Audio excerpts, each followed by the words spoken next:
During the summer months is a great time of the year, especially when it gets into July, August, September. The anticipation just keeps building, and part of that is because of course, hunting season's just around the corner. They're starting to get the bows out and shoot, visit the 3D range, and put some stands up and get some work done. But really, you start getting those first trail cam pulls.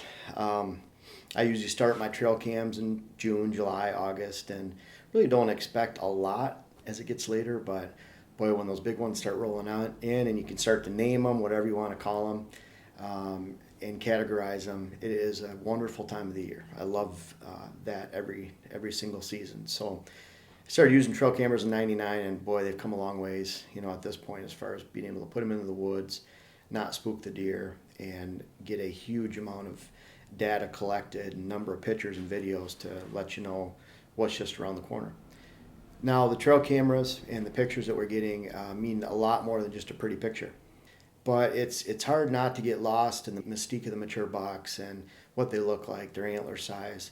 And what we're really trying to do with those pictures is to give us some information, and information that we can use later to get to know these bucks on more of a personal level, and not ultimately shoot them and have an encounter with them, have that opportunity at least. So you start to see some bucks that are here right now and they might leave, some bucks that are here right now and they're going to stay, and some bucks that are living a mile and a half away and they're going to be coming, and they might be around for the entire hunting season. That's the kind of property I manage anyways. I want those deer to be around. So really we start to put bucks into categories, and there are two distinct categories that I like to first put them in. Now, I like to analyze their personalities, but that's a little ways down the road. The categories I like to put them in are a core buck or a non-core buck. Basically, a core buck is one that's around all the time and in around those daylight hours. A non-core buck is on your land occasionally, sometimes randomly in the middle of the night, and that's about it. Those core bucks you can hunt early, often, and consistently, and I rely on the cold fronts to tell me when to get in the woods all season long. Non-core bucks, I'm going to hunt those during the peak rut only, the post rut, and then sometimes during the late season or even gun season opening day. I'm hoping that neighbor from a mile away pushes them over. Those core bucks have a supply of does around them. They don't need to go search in the pre-rut. So that's why one person might say, wow, we're having a great rut, and another person hasn't even noticed it's began because they don't have any of those core mature bucks on their property.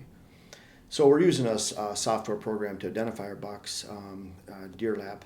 It's a trail camera software identification system to where we can actually categorize our bucks. We actually give them names based on what we think their personality is. But regardless, though, it's important to categorize those bucks and start to get to know them a little bit, know if they're core or non-core.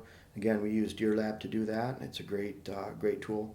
But at the same time, we're putting those bucks in categories because we're trying to get to know them as early as we can, whether it's driving around the fields, putting trail cameras out in the summertime, and then we'll consistently watch those through the hunting season. I urge you to do the same, and I believe you'll find a lot of success this fall by doing so.